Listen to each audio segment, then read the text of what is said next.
Before we start, if you're enjoying these conversations, please make sure that you like or subscribe to Cleaning Up. It really helps other people to find us.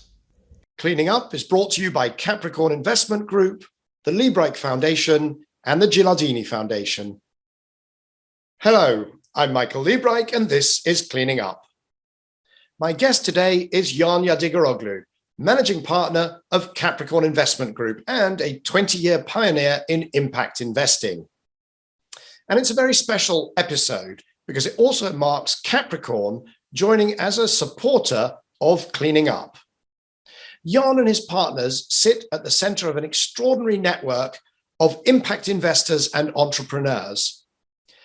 Each season, for the next few seasons, I'll be bringing a few of them onto the show to shine a spotlight on the latest trends in sustainable finance, climate solutions, and technology. So let's give a warm welcome to Jan Yadigaroglu on Cleaning Up. So, Jan, welcome to Cleaning Up. Thank you, and I'm excited to be on. Well, I'm excited that you're on, and I'm also excited that with this, we are launching our new partnership. And I, along with hopefully the audience, is really looking forward to learning more about yourself, about Capricorn, and about your portfolio companies and also the funds that you're working with. Thank you. So you've been pretty busy since the founding of Capricorn. What I'll start with is by asking you to give us a thumbnail of the organization. So just the short version, and then we can sort of peel the onion, we can get in deeper and deeper. Sure. So we started this just shy of 20 years ago, and it is a long story. So the short one is that a bunch of us were at Stanford in graduate school in the early 90s and lived through the first days of the internet, the first steps. And my roommate at the time, who remained, of course, a friend called Jeff Skoll, came to us about 10 years later. This is now early 2000s. And wanted to spend the many billions he had made at eBay philanthropically over the coming decades. He was one of the originals that had the idea of spending most of his wealth into philanthropy fairly quickly. And that provided an opening to create a new investment company with what to do with the capital in the meantime. And so given that he was going to give it away, he was open-minded about doing something different with it. And we shook hands on the idea that we would somehow beat Wall Street and the London financial sector at its own game and drive great returns, but we'd also have a great impact. In fact, we thought of it as a competition. What tool will ultimately be most exciting? And when we're really old, we would compare notes and figure out, was it storytelling, or was it traditional philanthropy? Or was it, in fact, the investment and business tool? And that's how we got started, like I said, almost just shy of about 20 years ago. And that was with a focus in your part of that, of Jeff's activities. The focus was always on sustainability, environment, and anything else to add to that? Well, I would say at the beginning, it was and remains, frankly, broader. Now, one of the first things so put yourself in our shoes, this is almost 20 years ago, there's 5-6 billion of capital and a blank sheet of paper, what to do. Now we had all grown up with, around technology and software and things like that. Of course, the money had come from an amazing entrepreneurial story, which was eBay. And so, of course, I was drawn towards a strategy that would leverage innovation to achieve that great return with great impact. And so one of the first strategies that we decided to fund is my own that I have managed ever since with my partner, Dipender Saluja, which is a venture capital strategy into what we used to call clean tech. In between, we broaden it to deep tech. I think people have gotten comfortable now with climate tech, which sounds more contemporary. So versions of that, right? Where we're seeking, again, great success in venture capital, but also great impact. But and certainly climate change has been the vast majority of that impact we've sought. But even there, we are excited to to create solutions that can go after other big problems.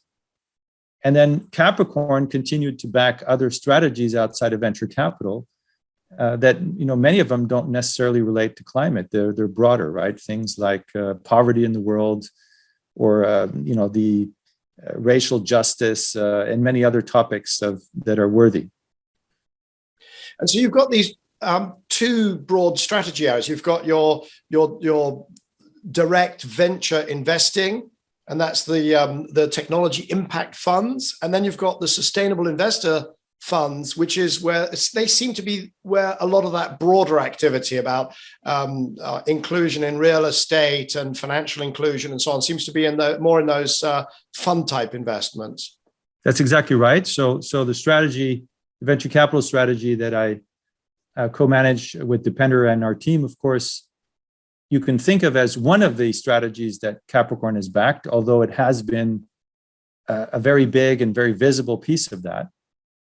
And Capricorn has also backed other impact funds, as we said, looking for other ways to make money and have impacts. The confusing bit is that I have been involved in all of it, and so that's why it's it feels like one big happy family, because to a large extent it is. There's a lot of overlapping people and ideas that have worked together now for several decades. Now, I'd love to dive into some of the investments, and I think we'll do that in a moment. But before we do, just to finish off on the sort of the strategy of Capricorn, you've opened up to other investors. It's not just Jeff Skoll's money anymore, as I understand. How big is it? How many people have you got? Where are you? Just give us the kind of the geography lesson, the footprint there. Sure. Yeah. So that was there from the start. We said it wasn't just about what can we do with that initial balance sheet that was endowed by Jeff Skoll and the Skoll Foundation, but because we had this theory of, hey, we can invest differently, right? We can be deliberate around seeking impact and do as well or better than other investors. That was sort of the hope, the aspiration. And so it was in part about changing how people invest. And so bringing in other capital into all that was a core idea from the beginning. And now starting in about in practice, I'm trying to remember the exact dates, but somewhere around 2007 is where we really started to raise money as well, besides the original Jeff Skoll and Skoll Foundation capital that was fueling this. And so about 5 years in, we began to raise money. And we do that not just at the Capricorn level, where we can deploy that money into funds and into seeding new impact funds, but each one of those underlying strategies that we've backed also raises money. So, for example, my venture capital fund is largely non-Jeff Skoll money or Skoll Foundation money today. And that's pretty much true of most of the things we've backed the last 20 years. And whereabouts in the world, where have you got offices and where do you invest? Because some venture capitalists, they will invest only within 50 miles of the sandhill roads. That's not what you do. Yeah, I think, so Capricorn itself has offices in New York and in Palo Alto in California. The venture capital strategy shares those offices, although there's a lot more activity in California than there is in New York on that front. And I would say it's the inverse on the fund impact and seeding work. Much of those meetings, much of that team is in New York and not Palo Alto. But in all cases, and again, the other funds we've backed are all over, right? Certainly a number in London and other places in Europe, but also funds in places like India. And so certainly the outlook, the ideas are very global. In venture capital, because we're in that heavy engineering, deep tech, climate tech world, most of what we back still ends up on the West Coast of America.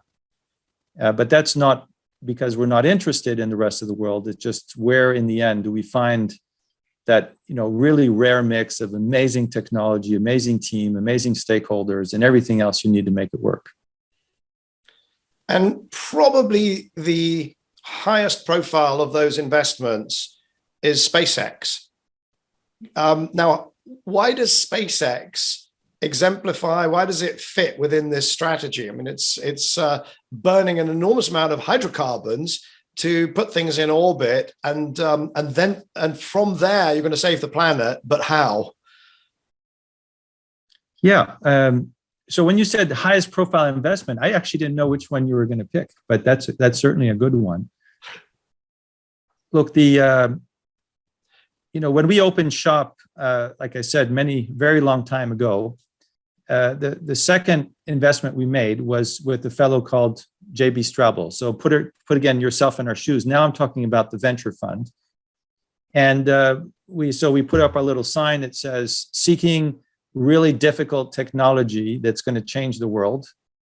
And somebody I knew, because I was his teaching assistant in physics some years before, the same J.B. Straubel came around and said, look at these amazing curves of improvement for chips and batteries. I think if we work really hard, we can make a car that will outcompete diesel and gas cars. That was, of course, Tesla. And because of Tesla, it snowballed into interest in batteries and power electronics and many other related problems to Tesla. And of course, the angel investor in Tesla at the time, rightly so named co-founder, was Elon Musk. And Elon Musk had arrived 2 years after me at Stanford in 94. I had arrived in 92 for graduate school in physics. And by then, the hobby that I had in dealing with these tools called Mosaic, et cetera, which was the beginning of the internet, which people forget, but started as a collaboration tool in physics departments, was starting to feel like a real thing. And Elon was one of the first people to recognize that. So he never got started on the Ph.D. and quit immediately to form his first company, Zip2. And so we also, a couple of years later, invested in one of those first SpaceX rounds that wasn't Elon Musk writing the check. And so that's how we got into that. Now, you're right that the impact is not as obvious as an electric car or a new solar cell. And people have challenged us on that, but I feel that it has an incredible impact. Some of the things people will think about an impact is like, look at what it's enabled, right? We also funded, I think, our maybe 14th investment or 11th investment was a company called Planet Labs. This remains, by the way, the only company that we seed funded out of a garage of a house in Cupertino. It's the only time where we went to an actual house garage, because that's sort of the myth of the startup, and so that's how when we wrote a check to them, that's where they were. So you couldn't do Planet without SpaceX, right? Democratizing that access to space and dramatically lowering the cost of access is what's enabling this explosion of new companies and hardware that is doing things like Earth observation. And Planet looks at every tree in the world every day, every river in the world, right? It's really every field, every agricultural field. And these tools are becoming incredibly important for climate and many other issues. So I think of it, maybe it's a bit of an enabling impact, but it's very real. Now, if you ask me what its greatest impact is, you can go anywhere in the world at any level of wealth or education. And if a kid is interested in science and engineering, you ask them, what is making you excited? And usually the response you get is SpaceX. So it is having a absolutely just, magical view of our confidence that humanity can still do incredible things, and that science and engineering can help us really solve problems and create a bright future, right? And so I think that impact is probably what I care about the most. Right. And you understand that when I ask you the question, it's a provocation, because of course, I know exactly what's going on in terms of Earth observation, whether it's precision agriculture, whether it's tracking flaring, some extraordinary companies looking at where gas is flaring and how much money could be made by not flaring it, but capturing it, or whether it's methane. And that's probably the most urgent of all action that we need to take on climate is actually around capturing fugitive emissions of methane, very, very severe and very short-lived warming gas. So I'm very persuaded, but you understand I need to ask the question. But it's interesting because it points to one of your strategies as being an enabler strategy. And I think we'll probably come back to that. But I want to go into some of the kind of, hardcore energy companies that you've backed. And by, exploring them, we'll understand a little bit more about how you see the world, because you've got some kind of a mental model, you and your colleagues, of how does one actually turn the super tanker of energy. So let me ask you about a few of them. You've got another let's stick with J.B. Straubel. We're going to talk about Redwood Materials, because after Tesla, he went on to found Redwood Materials, right? He did. Now, if that's okay, let me just do a quick aside, because you did mention methane and methane and how space is enabling something there. So before we get to JB, I fell in love with a project some years ago called MethaneSat. And as you know, and you know all this, Michael, but methane is, several percent of the whole warming effect. Depending on what timeframes you're considering, it's actually more than a few percent. And it seems like really low-hanging fruit because a lot of that methane is leaking from oil and gas operations. Really one of the dumbest things to do, because it seems like that should be easy to fix, much easier than shutting down coal plants or changing all our cars out. And what it's lacking is a policing tool, because if no one's watching, actors left and right leak a little bit of methane and no one really cares. So we needed this global policing tool. And it looked like you could literally observe most of the methane that's leaking directly from space, image it, and image it well enough that you could actually tie it to a specific company that was leaking it. And now it was a bit at the limit of what imaging spectroscopy can do from space, but not impossible. And a team had come together to try to do this, and there was lots of stakeholders, and I felt like I was born to help because I was an astronomer, so I knew what spectroscopy was. And I had great respect for EDF and other environmental organizations that wanted to house this and take this forward. And we had funded companies like SpaceX and Planet Labs. So it really felt like a match made in heaven. So I got I jumped into that. And I'm just for a second break, because I have this kind of an acronym klaxon. You've mentioned EDF, and I think Yes. we need to point out that is the Environmental Defense Fund, not EDF, the French utility. And it's just to avoid confusion. So back to you. Exactly. Yes. That EDF, not the other, although we like all EDFs. So that project came together, and it's about to get lifted in many months from now, but still now measured in months, not years. And on a project like that, rough order of magnitude, $100 million for the hardware. The lift back in the day would have been a major portion of that budget. And today, the lift that is planned on a SpaceX rocket it still appears in the budget, but it's not the piece that anyone really looks at. And also getting a slot, right? Meaning having to wait a year or two or three to get your slot on the rocket, all that's kind of completely gone away. So when that satellite's ready, it will go up, and it will go up with, hopefully great metrics on reliability and at a very, very low cost. And that is MethaneSat, if I'm not wrong. Isn't that what it's MethaneSat. Maybe it's been dubbed that, but MethaneSat. Okay, that's great. I called it MethaneSat, but it's the same thing. Yeah. Ah, yes. Tomatoes and tomatoes, but we know what we're talking about here. Very good. No, that's a very concrete example of one of these enablers, and it sort of rounds out. You've got SpaceX, you've got Planet, and then the work on MethaneSat. I can do MethaneSat as well. But let's come back to then the battery materials recycling. Yes. Yeah, and by the way, just to be clear, that one was we thought about it and didn't think it would work as a commercial company. There were no advantages and some disadvantages. So MethaneSat, pure philanthropic project. Right. So recycling, completely opposite. So JB, that was the co-founder of Tesla, real genius, right? He's the one that figured out that you wanted to leverage the battery industry the way it was with these relatively small laptop lithium-ion batteries, and did many of those important initial designs on how to put thousands of those together and how to build the power electronics to go with it, how to do the software to control the motors. So he was the CTO of Tesla during its whole incredible trajectory.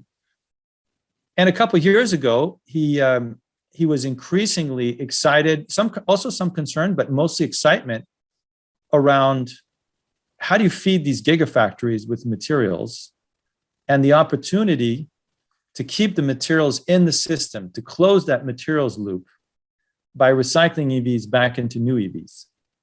So it's not, sure, there is a big driver around the environment, protecting the environment, not having those things go to landfill. But more importantly, and I really think it's just as important, or in his mind, more important, you can't continue to drive this massively important and successful success story in EVs and batteries generally without closing that loop. If you keep drawing material from nature, from a mountain somewhere, and you're getting this very dirty material from the mountain filled with other things, and then you have to do metallurgy to get out what you need, right? The nickels and the lithiums and even basic materials like aluminum and steel.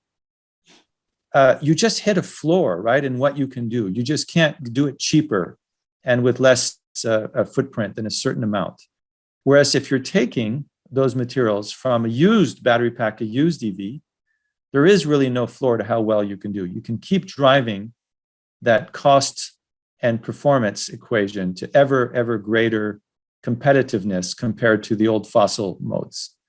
And so he saw as big of an opportunity to build the mirror image of the EV battery industry, which is feeding it with raw materials from the recycling aspect. And you can almost think of it as a battery company, because the idea is not, when you say recycling, people have this image of a very dirty place that takes a little bit of material occasionally and sells it to someone else, and it's all very low tech and not particularly appealing. That's really not the model, right? The model here is you have aging or scrap material coming in today, or aging materials or discarded material coming in, and you have the direct inputs to the battery EV industry coming out. So it's really a partnership with the gigafactories that are building the batteries in cars. Right. And I'd be very keen to get JB on this show. And in fact, there's probably a few shows on circularity and recycling and what happens at end of life, because initially I'd thought of battery recycling as being, you grind them up and you turn them back into raw materials. But of course, you can reuse or second life the whole battery. You can use it in situ, vehicle to grid. You can recycle modules. You can recycle cells. And only then do you have to grind them up or do something and extract the actual material. So it's going to be a huge part of this. And it's one that we absolutely have to figure out, because, as you say, just extracting more and more minerals forever and somehow reducing the impact, it just feels impossible. So, we've got to get this thing to circularity by year X. Well, I don't know when that will be, but definitely that's the route we got to be on. Yeah, I 20 years ago, you mentioned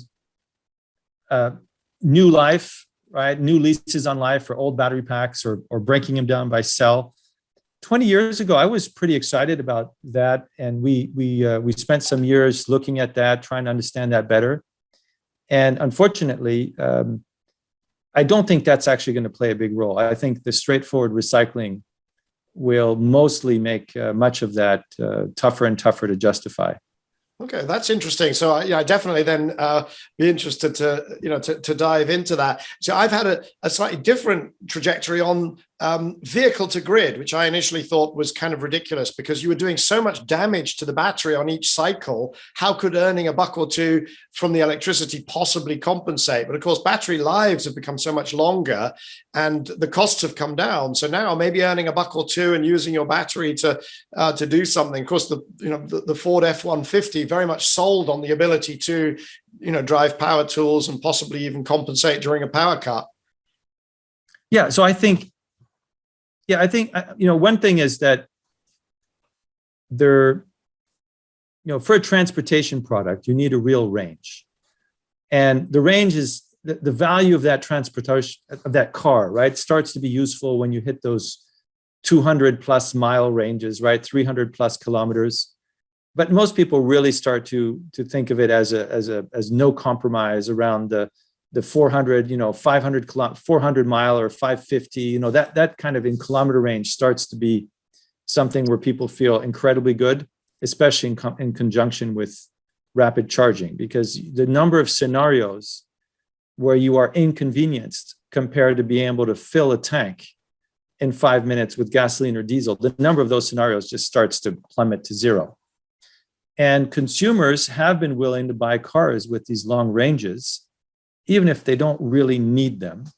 And so they carry just a large battery pack compared to how they're used. So you can afford some additional uses of it without compromising the lifetime of the car.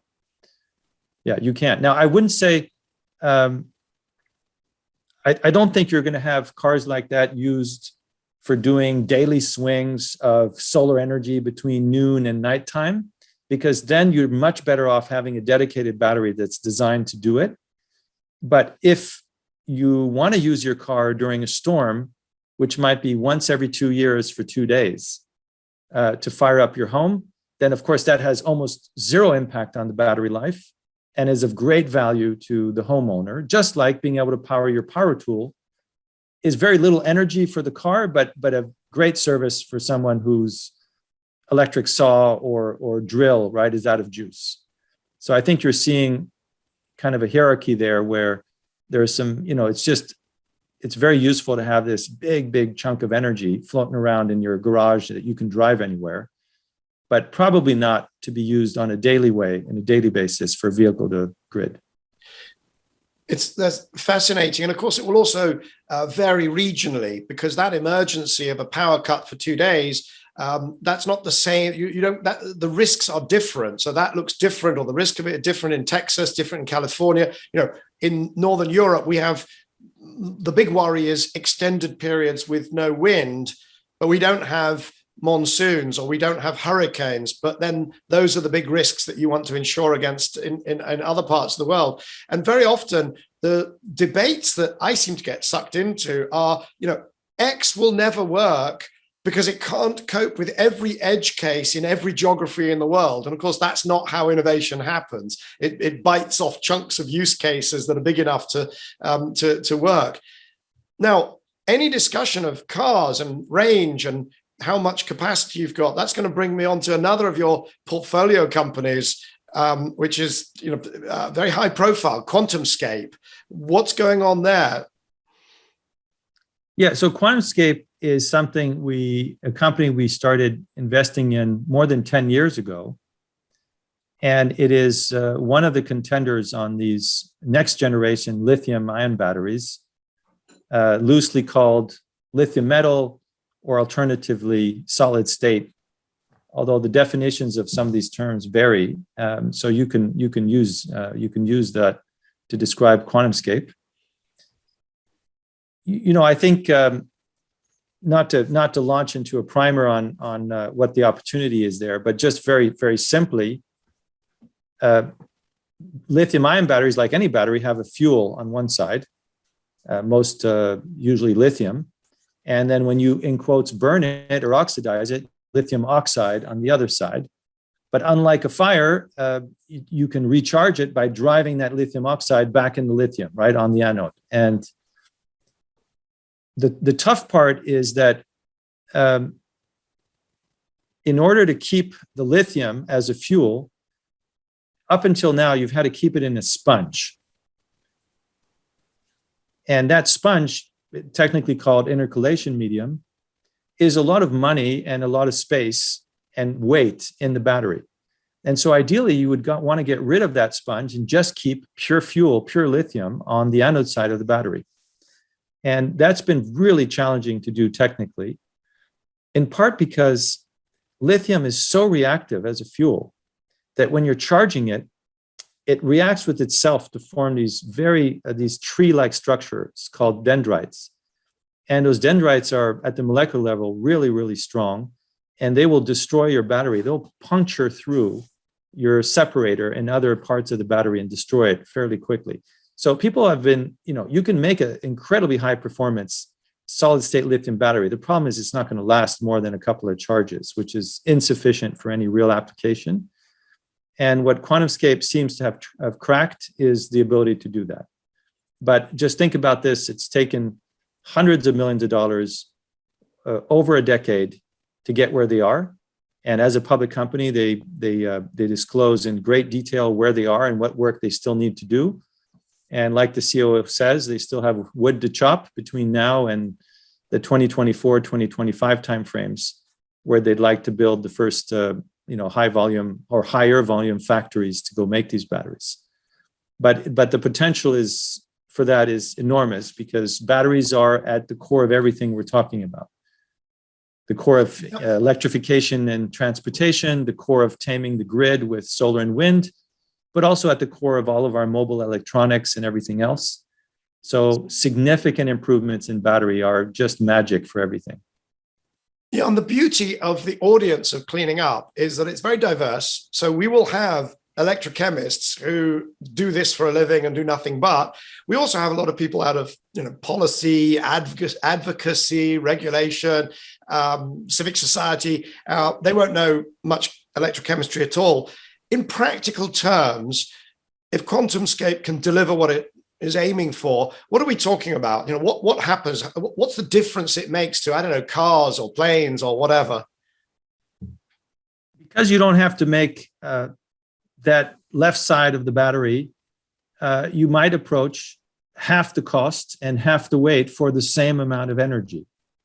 And so for a transportation product, imagine it being, again, and also potentially smaller, right? Maybe even half the size. So of course, those are not metrics the company's promising, and they make specific promises as a public company. But at a high level, that's the potential for lithium metal or so-called solid state batteries, to basically take out half of what you're making you don't need to make. And so you have those giant savings in weight, money, and volume. And that's really a game changer if they can pull it off, because we already have some pretty good electric cars, but they're pretty expensive. So if you can get twice the range and half the weight, half the cost, particularly, that's going to be really quite something. And of course, it opens up a lot of options for electric aviation, which brings me to another of your portfolio companies, which is Joby, VTOLs. Acronym klaxon on myself, VTOL, vertical takeoff and landing. So tell us what Joby does. Sure. So having invested in Tesla so many years ago, we were, of course, drawn to every other mode of transport, trucks and motorbikes and boats, and looking at all that. Where was there opportunity? And aviation is tougher to do. And so we couldn't do that right away. So we invested in Joby, maybe it will soon be, 8, 9, 10 years ago. But it didn't make sense to try to do that 15 or 20 years ago. And for the simple reason that for things on a road, the main use of energy in that battery pack is aerodynamics. But the aerodynamics is really just a function of the speed and the shape of the car. The weight doesn't factor. For an airplane, it's also all aerodynamics, but the aerodynamics are drag driven, which is, of course, a steep function of the speed and the shape, but also the weight. And so the relatively very high weight of a battery pack compared to jet fuel for the same amount of energy is tougher to overcome for VTOL, for electric aircraft. And so then you're drawn to saying, fine, it's tougher, but where are the advantages of electrification so great that you'll overcome that disadvantage to having the heavy battery pack on board. And if you do all the bottoms-up math, you get to the conclusion that VTOL is that first low-hanging fruit product. You just can't do it with jet fuel for very fundamental reasons. But they look like amazing aircraft, amazing products if you're doing them with electric drivetrain. So it's a new mode of transportation. It doesn't exist. It's a fixed wing aircraft that can take off and land like a helicopter, but it's not a helicopter and it's not an airplane, right? It's a new thing. And you can only do it if you're doing it with electric drivetrain in practice. So what is the promise? Very, very quiet, shockingly quiet. That's the main, when you bring people to see these things fly, their first main impression is always, I cannot believe how quiet this is. Very safe. You know, helicopters are really dangerous and really loud and obnoxious. Well, this is the opposite, right? It's very safe, will be very safe. And of course, that needs to be demonstrated, but it fundamentally should be very safe, very quiet. And of course, no emissions. And a cost that is surprisingly competitive, comparable, frankly, to the cost of driving an electric car over the same distance. And so what will be the first use cases? Where will it first be deployed? Are we talking about replacing helicopters on the sort of, there are a few places, I don't know, I'm thinking of Cannes to Monaco, or there's a few in the Gulf or in Brazil where there's helicopter routes. Is that the sort of thing that you're looking at? Well, different companies are taking different tacks. I think, you know, there's a lot of competitors to the one we funded. Of course, we think the one we funded is the best design and strongest team. It's certainly the largest, best funded company in the world working on electrifying aircraft. By the way, I should note, right, well in excess of even what the incumbents are doing. Sometimes people will say, how come you guys have achieved this kind of magic in these different areas over so many years? And one of the answers is we just spend the money. Like you can't do these incredibly hard things without getting the hundreds of engineers and other people together and funding it for a sustained way over many, many years. And big companies just don't do that anymore.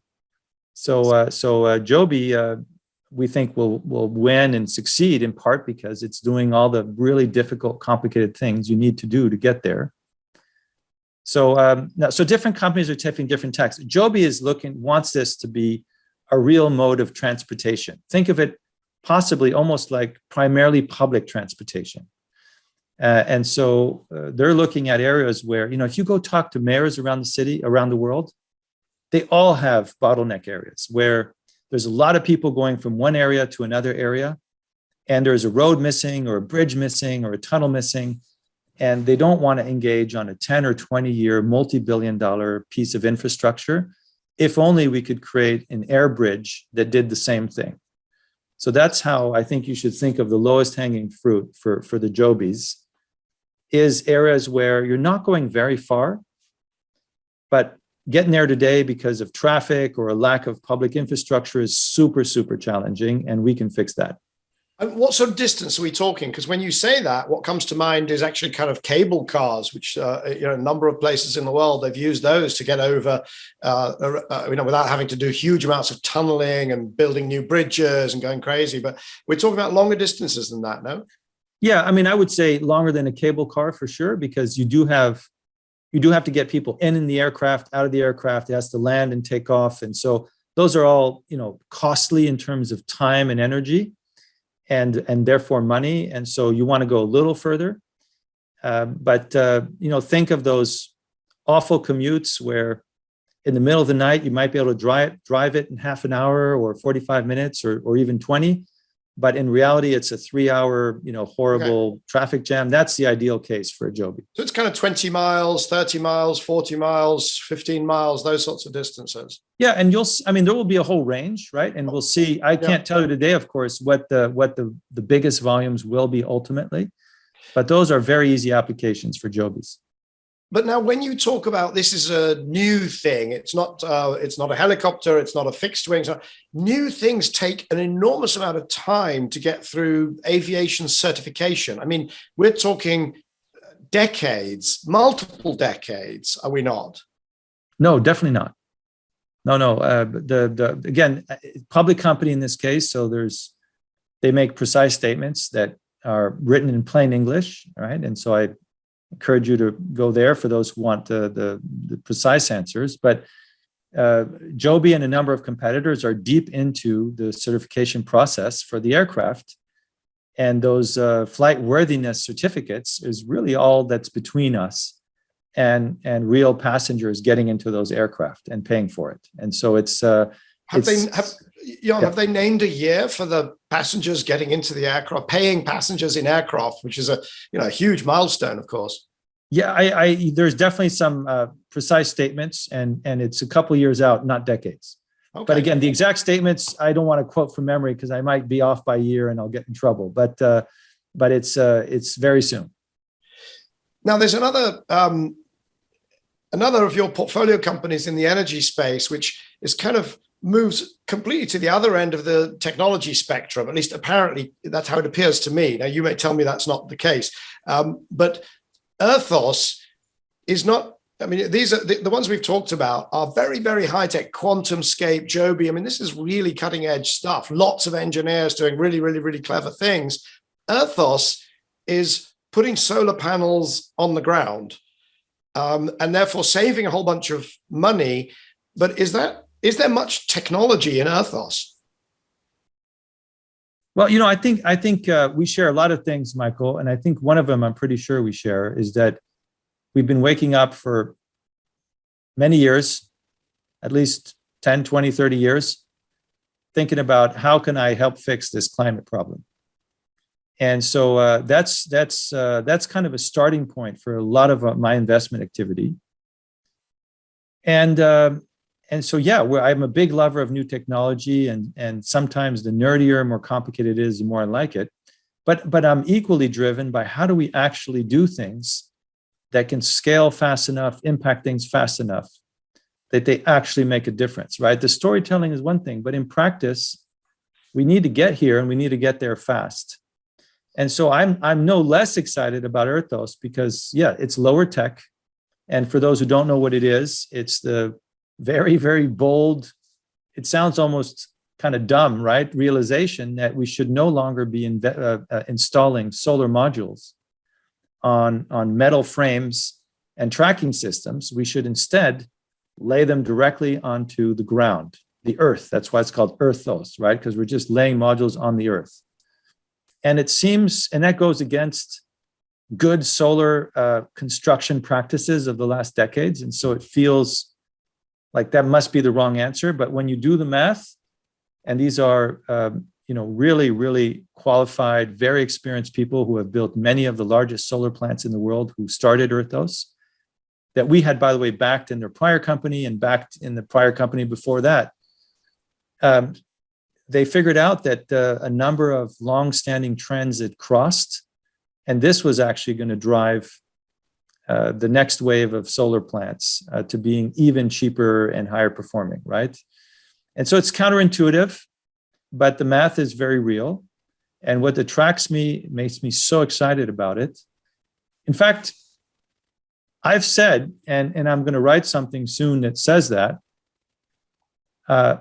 it may ultimately be the highest impact thing we've done in a very, very long time. Because solar is already our big hope for climate change, right? For power generation. It's growing faster than wind and faster than anything else. And the cost curve is better than anything. So wind is already playing and will play a major, major role going forward. I mean, solar, I said, if I said wind, I think I misspoke. And so if we can accelerate and improve solar, that's really an extraordinary impact. And we think Erthos can drive between 10, 20% improvement in the cost of producing solar energy from a solar plant, and can do that without gigafactories.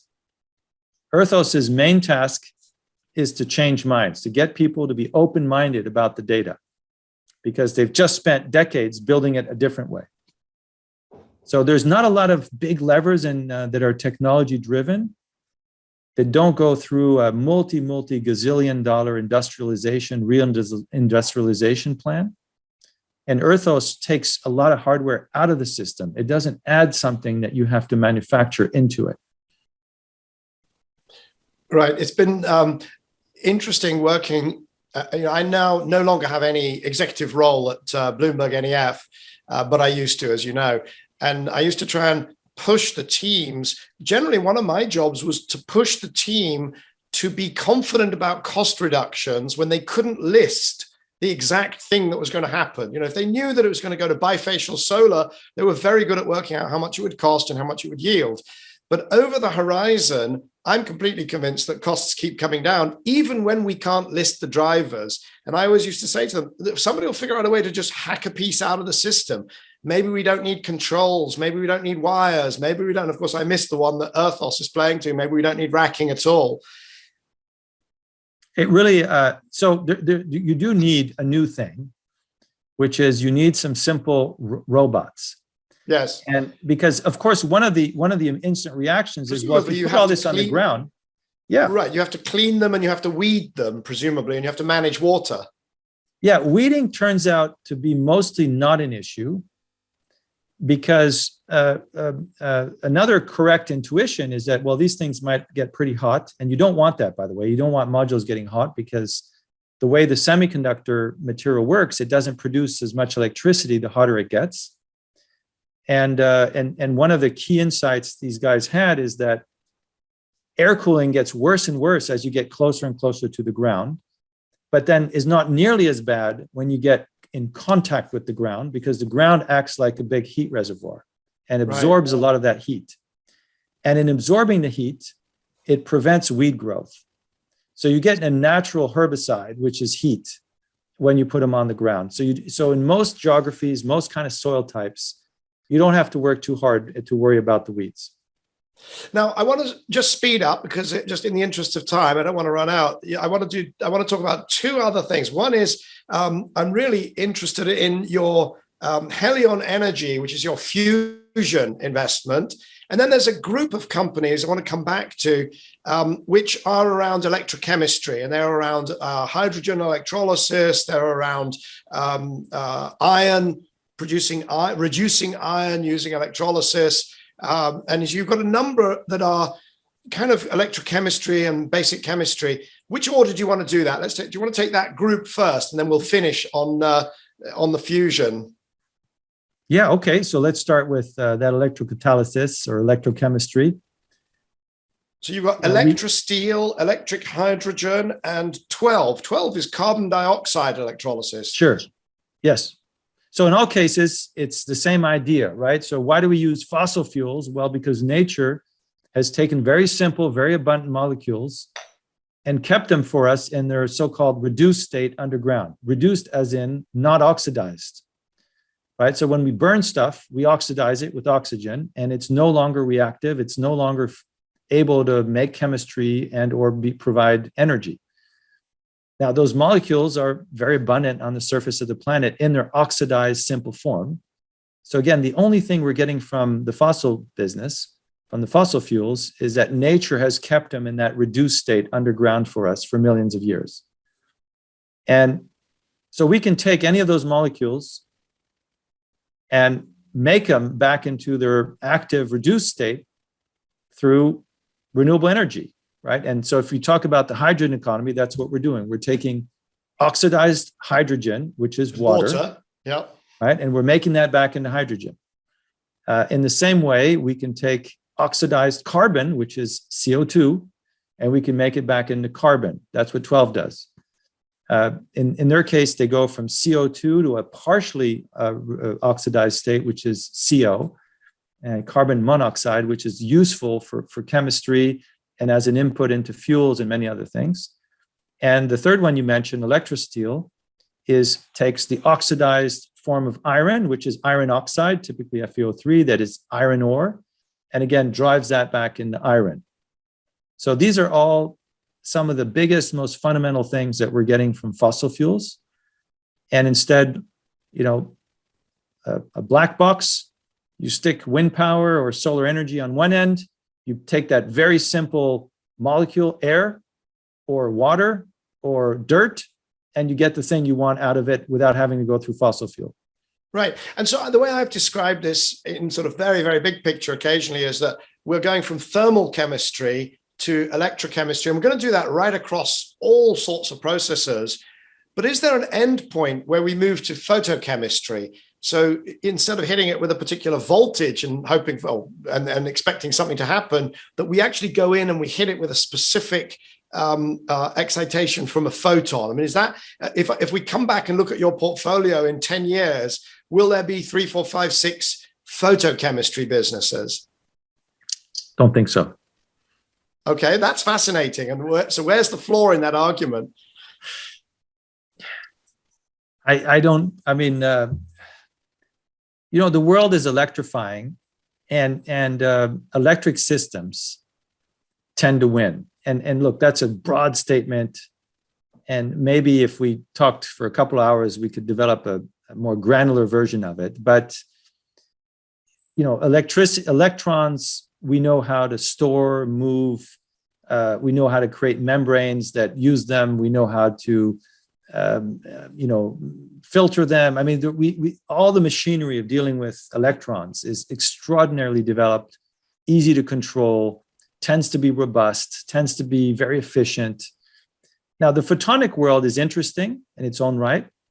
And there's areas that may de-electrify. As you know, in computation, we have been electrifying. I mean, it's always been an electric device, right? The semiconductor devices are all electrically driven, except for our telecom networks, which have been really photonic with fibers and other things. So computation, there has always been the possibility, and it's tantalizing now as it has been many times, to do the actual computations photonically, things like that.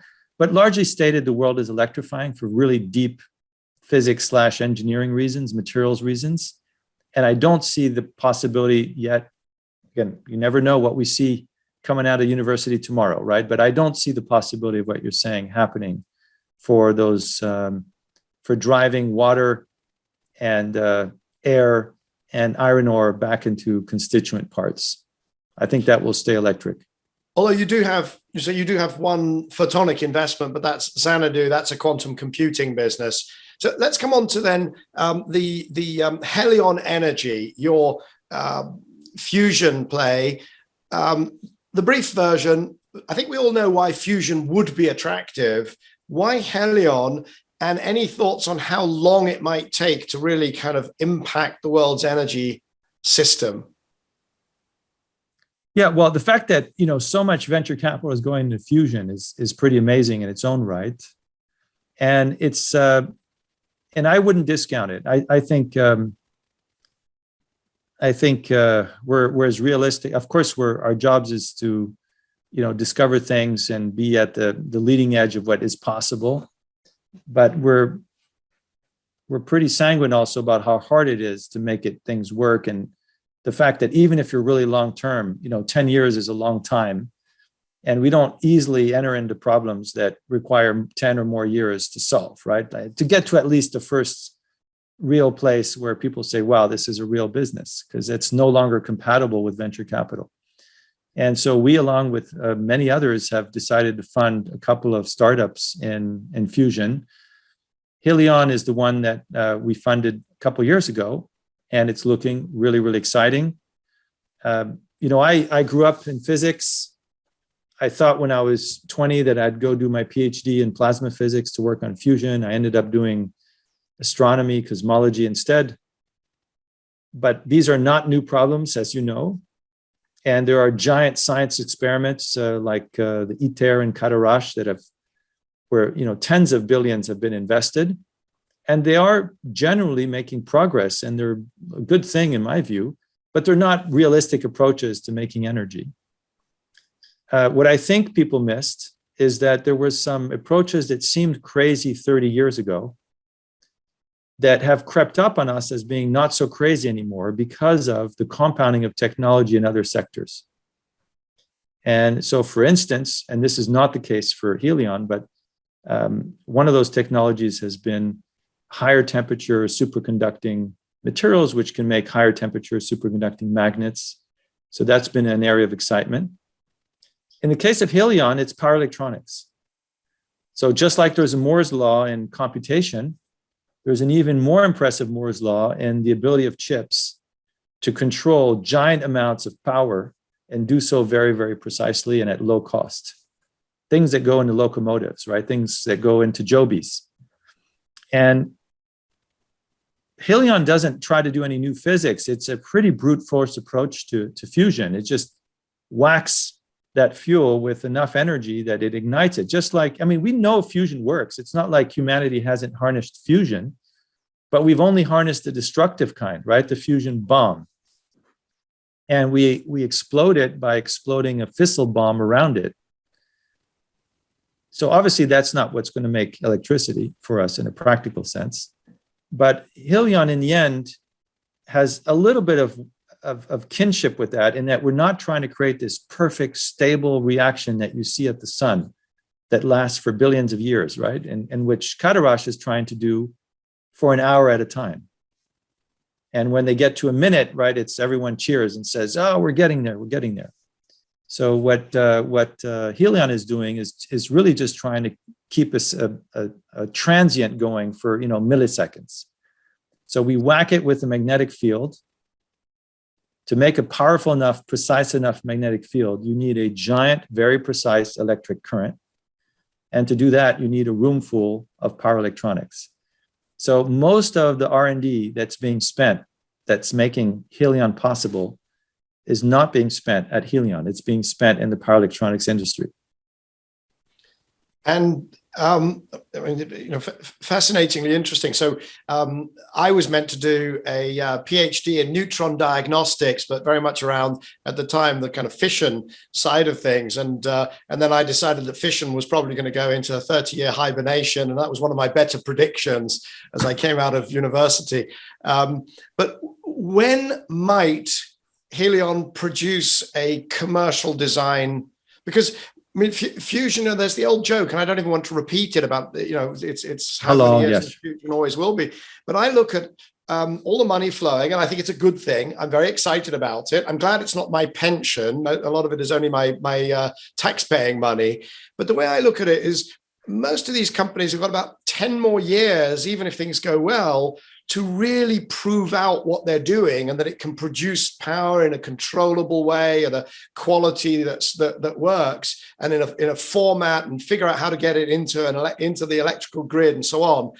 And then there's about 10 years more to design a commercial reactor, commercial plant, and then 10 more years after that to get to 1% of the world's electricity. So to me, it is still a 30-year journey. And now I may well be wrong. I don't know what. Of course you're wrong. You're always wrong. Sorry, I didn't mean to interrupt. I was just trying to be funny by saying you're going to be wrong on that one. No, I think there's chances are you will be wrong. 1%. If that's kind of, let's put a bet on it. 1% of global electricity from fusion. 30 years, before 30 years or after? Is that the bet? Before. Yeah. Okay. Yeah. What are we betting? 30 years is both a very long time and a very short time, of course. Right. And so if we were talking about 5 years, we would, all bets are off about whether there's anything. But I think 30, this is the old thing, right? We underestimate long-term compounding, and we overestimate our ability to do things short-term. So I think 30 years is long enough that you'll lose. So, but which piece am I? Remember, I'm dividing it into three. Yes. It's kind of almost like basic science, commercial design, and rollout. So, which bit is going to go faster than I'm thinking? So, for many of the designs, I think you would be correct. Even a number of designs that have been funded in the last year or two by venture capital and are quite high profile, because they're trying to do something really hard and show that it's possible to make their device work. And then they have giant tasks beyond that. So one of the beauties that we liked and we think is therefore more compatible with venture capital at Helion is that it is almost entirely a pure electromagnetic machine. So if a tokamak type design, for instance, works, well, you end up proving that you can make that reaction work. Then like you said, you have to design a machine that can do that.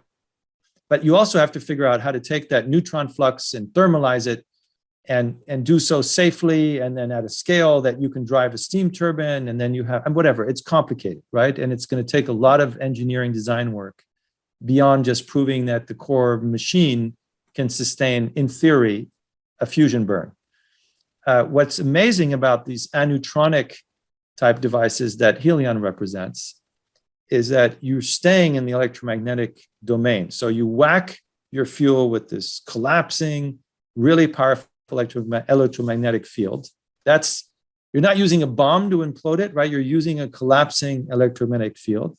And they picked a reaction that creates charged particles on the out. So that energy goes right back into that field. So the power electronics see a pulse that goes one way and then comes back at them. And if the machine is working, the return pulse is bigger than what you put in. So once the machine is working, you're kind of done. There is no, okay, how do we figure out how to get energy out of this and thermalize, and we're going to make stuff radioactive all the time, and then we have to do it at a certain scale to drive a steam turbine.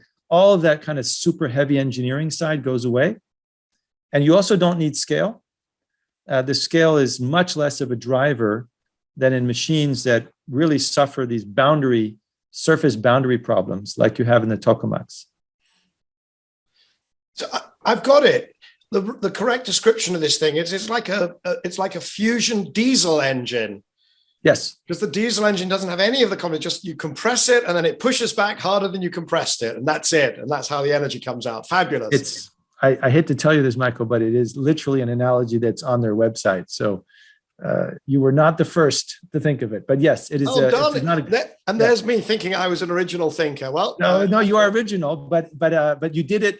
What took others months, you did in 5 seconds. So you are really original. Yes. So, Jan, that brings us to the end of the sort of flyby of some of the companies in your portfolio. We're also out of time, but we're kind of not done yet.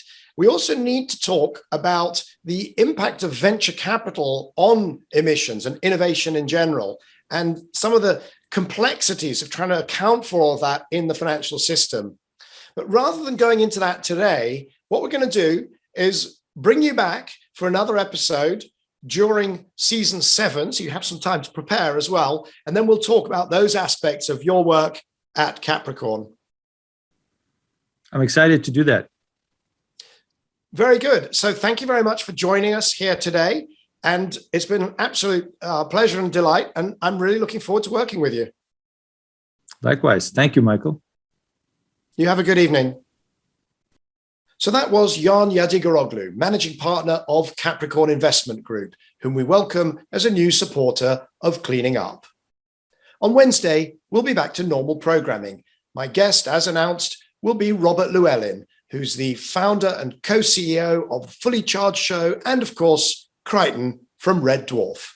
Please join me at the same time on Wednesday for a conversation with Robert Llewellyn. Cleaning Up is brought to you by Capricorn Investment Group, the Liebreich Foundation, and the Gilardini Foundation.